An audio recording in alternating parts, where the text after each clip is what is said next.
La chronique cinéma vous est présentée par le magazine Studio Ciné Live. Bonjour à toutes, bonjour à tous, bienvenue dans cette chronique cinéma qui, je l'espère, chaque semaine vous donne envie de sortir et d'aller au cinéma. Alors sans perdre un instant, voici tout de suite la réponse à la citation de la semaine dernière. Souvenez-vous, je n'avais pas du tout de citation à l'idée et une amie qui écoute également cette chronique m'a suggéré cette citation. Il est où le cucu? Elle est où la tête-tête? Alors j'ai eu un petit peu de mal à retrouver le film et finalement j'y suis arrivé. Merci Google. Eh bien c'était tout simplement tiré du film Les Trois Frères. Donc si vous avez vous aussi des suggestions, eh bien n'hésitez pas à aller sur le site de la page Facebook, le site RCF pour la chronique ciné. Et puis comme ça, vous pouvez vous-même poster vos citations et j'en tirerai une au sort et puis j'en parlerai la semaine d'après. Donc ici c'était la citation des Trois Frères. Rendez-vous en fin de chronique pour la citation de la semaine. Tout de suite, les films qui ont retenu mon attention. On parle tout de suite du nouveau film avec Christian Clavier de Monsieur Philippe de Chevron, À bras ouverts. Christian Clavier, Harry Habitant, Elsa Gimberstein dans les rôles principaux, alors qu'il fait la promotion de son nouveau roman. Jean-Étienne Fougerolles, un intellectuel humaniste de gauche, forcément, invite les gens à accueillir chez eux des personnes dans le besoin, sauf que cet écrivain, et quand même de renom, un écrivain renommé, est marié à une riche héritière et le journaliste l'accuse d'hypocrisie et le met donc au défi de mettre en application ce qu'il dit et ce qu'il préconise dans son film, et c'est là où le film va basculer, va prendre son envol.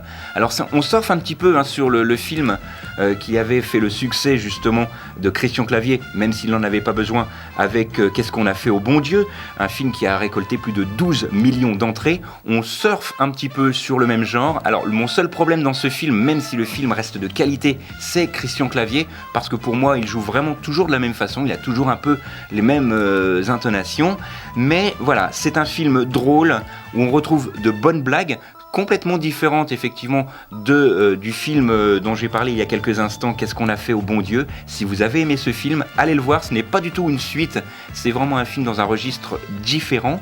Le seul petit souci, comme je vous le disais, c'est que dans ce petit film, c'est pas du tout péjoratif, c'est qu'il devait y avoir un autre titre, non pas À bras ouverts, mais S'il vous plaît, vous savez, avec le fameux accent, et il y a eu quelques plaintes qui ont été déposées, et donc le film a changé de titre, et il s'intitule maintenant À bras ouverts, comme le film Gangster dont on a parlé la semaine dernière, Gangsterdam, avec Kev Adams, qui est accusé de racisme au niveau c'est un film homophobe, etc. Ce film-là est aussi accusé de racisme au point de vue des gens, des Roms notamment. C'est pas du tout le cas, comme ce n'était pas le cas non plus dans le film Qu'est-ce qu'on a fait au bon Dieu. Allez le voir, c'est vraiment très drôle. Il y a vraiment une évolution des personnages tout au long de ce film, puisqu'effectivement au départ ce monsieur est un petit peu un petit peu de désappréhension concernant la communauté des Roms, mais tout s'arrange, tout finit bien, les personnages évoluent dans un sens comme dans l'autre. C'est vraiment un film que je vous conseille. Ça s'intitule À bras ouverts, c'est une comédie et ça sort bien évidemment cette semaine. Autre film, beaucoup plus léger, c'est le 3e opus avec les Schtroumpfs et le village perdu. Donc cette fois-ci pour le 3e opus, eh bien c'est un film totalement différent. Pourquoi ? Parce que les deux premiers, eh bien c'était un film qui mêlait images de synthèse et images réelles. Là ce n'est pas le cas du tout, on est vraiment dans la bande dessinée, uniquement des images de synthèse avec les Schtroumpfs qui vont décider de s'évader, donc notamment 3 Schtroumpfs, la Schtroumpfette, le Schtroumpf costaud, le Schtroumpf à lunettes et le Schtroumpf à la droite, il y en a 4, pardon, j'en avais oublié un. Et bien ils vont filer en douce pour découvrir soi-disant un village complètement méconnu, mais tout ne va pas se passer comme prévu. Laetitia Milo, que l'on a pu découvrir dans la série sur France 3, est ici pour la voix de la Schtroumpfette. Gérard Hernandez fait bien sûr la voix du grand Schtroumpf, rien n'a changé. On est vraiment là sur l'alchimie entre le film d'animation et la bande dessinée. C'est un film que je vous conseille bien sûr en famille. Ça s'intitule Les Schtroumpfs et le village perdu et ça sort cette semaine. Dernière sélection avec mon coup de cœur de la semaine, c'est un tout premier film, Corporate, avec Lambert Wilson, Stéphane de Groot et l'excellente Céline Salette, qui va incarner ici le rôle d'une responsable des ressources humaines. Alors vous savez, c'est vraiment ces personnes qui sont là pour vous pousser à bout et pour vous pousser à démissionner. Alors tout va se recontourner contre elle, puisqu'effectivement il va y avoir un suicide au sein de l'entreprise. Elle va être accusée effectivement d'avoir poussé à bout cet employé. Ce film est vraiment tiré de faits réels. Il y a vraiment un peu une ambiance un petit peu malsaine parfois dans ce film Corporate. Je vous rappelle, c'est un premier film. Et ce film... moi, m'a bouleversé. J'ai eu la chance de le voir en avant-première. Quand je suis ressorti de ce film-là, j'étais un petit peu bouleversé.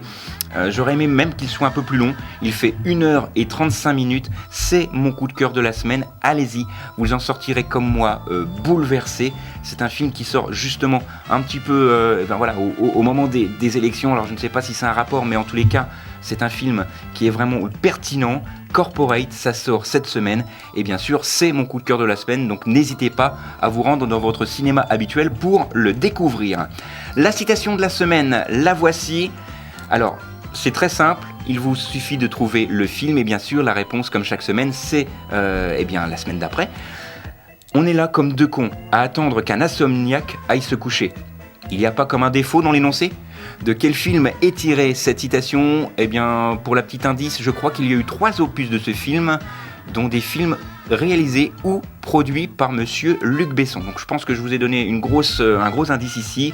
Réponse la semaine prochaine, et je ne terminerai pas cette chronique en vous parlant tout simplement de ce film qui aura lieu, la diffusion le jeudi 6 avril 2017 à 20h15, une soirée rencontre Wasteland, avec effectivement un film complètement différent de ce que l'on peut voir habituellement, puisque là on est sur un film plutôt documentaire qui a suivi pendant 3 ans un peintre dans la région de Brooklyn. C'est un film qui sera diffusé à 20h15 le jeudi donc 6 avril, avec une rencontre à partir de 22h, juste après la diffusion du film, et prolongation de ce débat à 22h45 pour des échanges autour d'un verre. C'est un film que je vous conseille fortement pour découvrir ne serait-ce que la salle de cinéma de la maison Saint-Sixte. Pour réserver, un seul numéro de téléphone, 03 26 82 72 50, pour avoir la possibilité d'avoir des prix à 6 € pour la diffusion, ou alors si vous n'avez pas la possibilité ou si vous y prenez en dernière minute, ça sera 8 € le jour de la diffusion, je vous le rappelle, le jeudi 6 avril à 20h15. Voilà, c'est tout pour cette semaine. Nous, on se retrouve la semaine prochaine, même endroit, même heure. D'ici là, sortez, allez au ciné, et tant que vous êtes au ciné, au moins, vous n'êtes pas devant la télé. La chronique cinéma vous a été présentée par le magazine Studio Ciné Live. Studio Ciné Live, c'est chaque mois toute l'actualité du cinéma.